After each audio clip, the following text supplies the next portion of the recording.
sliver rested above the trees, which meant that yesterday wasn't yesterday. Not again, he said. He slumped down in front of the cabinet and palmed his face. God, I want this to stop. At least this time he knew where he was, thank the gods. Safe in Trina's attic room, but not in a stranger's bed, or worse, somewhere outside the tavern on his way to an unknown destination.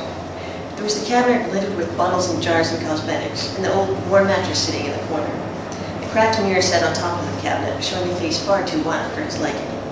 Probably because of that damn headache, that ever-present throb in his temples. He pulled off the linen shirt, tossed it on the mattress, and regarded himself in the mirror, to look for fresh bruises or other injuries.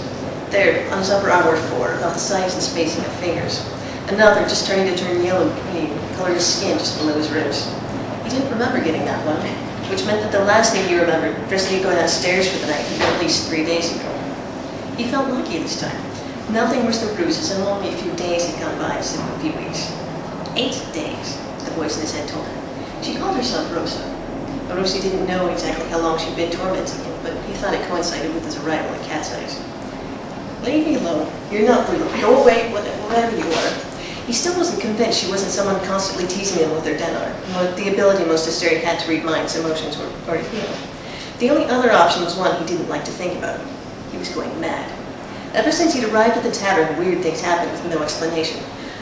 Dresses appeared without him asking for them. Trina accused him of saying and doing things he didn't do, and once several months had gone by without him knowing it. God. He didn't even know how he'd gotten off the island onto a ship run by traders who swapped with both the Lasinians and the Asteri. The entire voyage was a blur. The sailors told him he'd been half dead when they found him, and they were lucky enough to have a half-Asteri healer on board to act as the ship's surgeon who patched him up.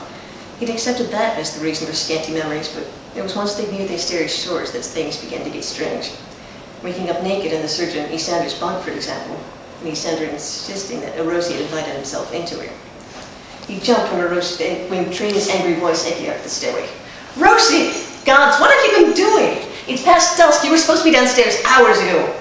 She stumbled into the room, breath reeking of liquor. She grabbed his shoulders and shook him hard. His ever-present headache grew worse with the rough movement. Lazy, good-for-nothing tavern brat. Being late is no way to impress your patron. His patron, tonight? Rosie glanced in the mirror. He wasn't even close to being ready. Hair unbraided, face plain, dress still folded in the cabinet. He fingered one of the gold bracelets his patron had given him the night he'd taken Rosie for his own. They were soldered on, one on each wrist, too tightly to slip over his hand. I'm sorry, honey, I forgot.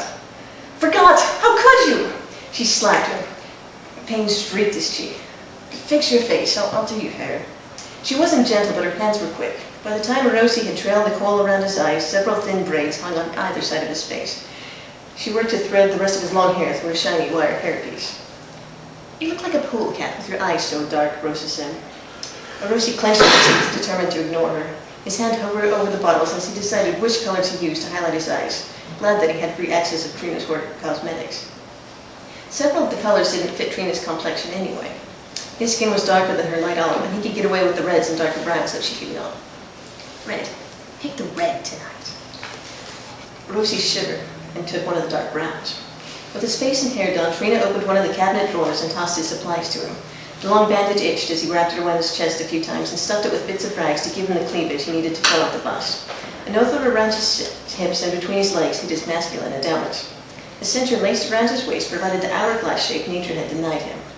He took his time lacing up the cincher. Both because it was tricky and because this was the moment at night that he relished. Dressing and acting as the opposite sex made him no more a freak than those who procured his services. Many of his customers, men and women, found him fascinating the way he could lose himself in his feminine role. They never knew how much he cherished it, even preferred it over his own sex. It felt safer.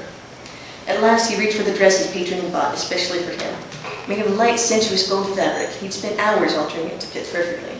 The fabric slid easily against his skin as he pulled it up. Embroidered vines trailed around the waist and bodice and accentuated every curve to heighten his femininity. Trina laced up the bodice and handed him the charm he wore around his neck. Rosie hated it, but Nicholas insisted he wear it so his customers would know he wasn't one of the girls. Trina straightened his dress and looked him up and down. You'll do. Now get down there before Nicholas himself comes up to find you. He went, whispering a slight prayer with every step. Please let me remember tonight. Please let me remember tonight.